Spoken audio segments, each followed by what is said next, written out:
Halo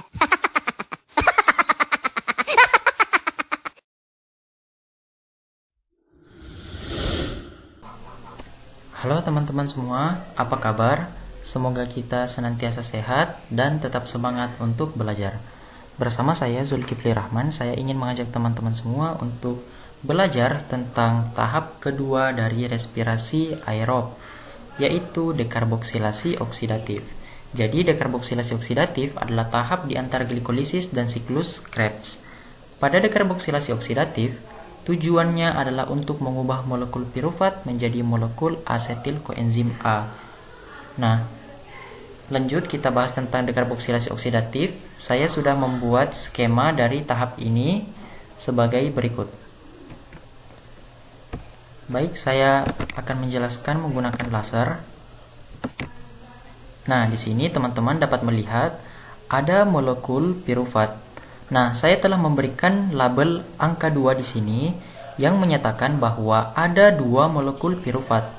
Nah, 2 molekul pirufat ini asalnya dari tahap glikolisis yang telah kita bahas pada pertemuan sebelumnya. Jadi, pada tahap glikolisis itu menghasilkan produk akhir berupa 2 molekul pirufat. Nah, 2 molekul pirufat inilah yang akan digunakan sebagai bahan utama pada tahap dekarboksilasi oksidatif. Nah, terdapat pada sitosol. Jadi, 2 molekul pirufat ini akan mengalami tahap dekarboksilasi oksidatif pada mitokondria, tepatnya pada matriks mitokondria. Jadi, 2 molekul pirufat ini akan masuk ke mitokondria melalui protein transport. Nah, untuk tahap dekarboksilasi oksidatif, pertama-tama pirufat, ini kita lihat struktur kimia dari pirufat. Nah, pada tahap dekarboksilasi oksidatif, pertama-tama pirufat akan melepaskan 1 atom C. Nah, ini 1 atom C dan 2 atom O. 1, 2. Nah, ini akan dilepaskan dalam bentuk CO2. Nah, inilah yang menjadi sumber penamaan tahap dekarboksilasi oksidatif. Nah, jika kita tinjau dari pembentukan kata dekarboksilasi, di situ ada kata de yang artinya pelepasan dan karboksil.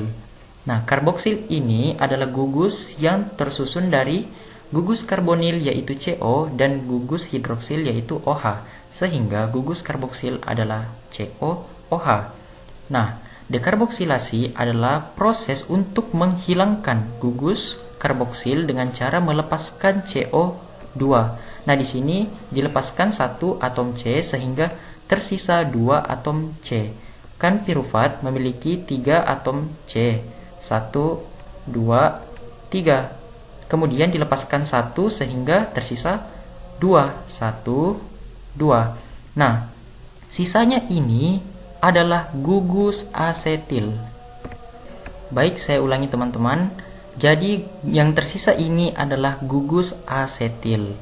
Nah, kemudian gugus asetil ini akan bereaksi dengan koenzim A.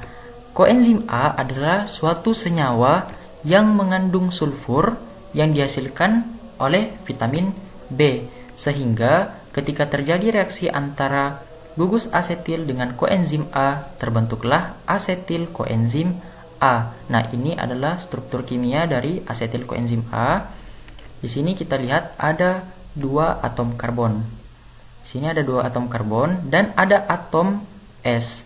Mengapa ada atom S? Jadi, teman-teman, sebenarnya koenzim A ini dalam bentuk tiol, sulfidril koenzim A, sehingga terdapat atom S dalam strukturnya. Dalam kimia organik, tiol adalah suatu senyawa yang mengandung gugus fungsi yang terdiri atas atom sulfur dan atom hidrogen. Nah, saya rasa seperti itu terkait pembentukan asetil koenzim A. Nah, tidak hanya itu, terbentuk pula NADH. Ini NADH. Jadi tidak hanya pada glikolisis saja terbentuk NADH, tetapi pada dekarboksilasi oksidatif juga terbentuk NADH. Dari NAD+, nah ini NAD+. Nah, teman-teman, NAD itu merupakan singkatan dari nikotin amida adenosin dinukleotida. Nah, ini akan mengalami yang namanya reduksi. reduksi itu adalah tahap pengikatan elektron sehingga terbentuklah NADH. Nah, H+ di sini adalah ion H yang bermuatan positif. Nah, adapun NADH ini merupakan singkatan dari nikotin, amida, adenosin, dinukleotida, hidrogen. Nah, seperti itulah tahap pembentukan asetil koenzim A pada tahap dekarboksilasi oksidatif. Nah, selanjutnya adalah hasil akhir dari tahap dekarboksilasi oksidatif. Nah, di sini teman-teman kita dapat melihat dari dua molekul pirufat.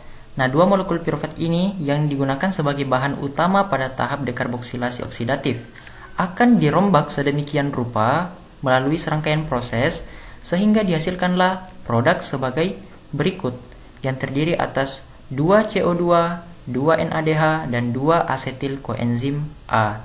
Nah, mengapa ada 2? Baik, saya ulangi, karena ada 2 molekul pirufat. Jadi tadi skemanya saya hanya gambarkan satu untuk mewakili molekul pirufat yang lainnya. Jadi di sini ada 2 molekul pirufat yang mengalami perombakan.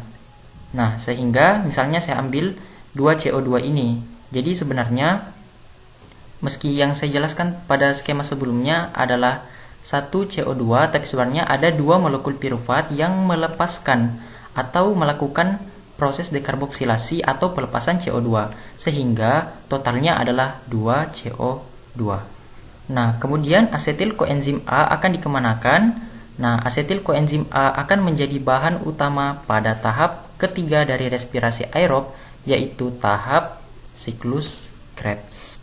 Akan tetapi, pada pembahasan kali ini kita cukupkan untuk dekarboksilasi oksidatif. Baik, saya rasa cukup. Terima kasih kepada teman-teman yang sudah menyaksikan. Sampai jumpa pada pembahasan selanjutnya.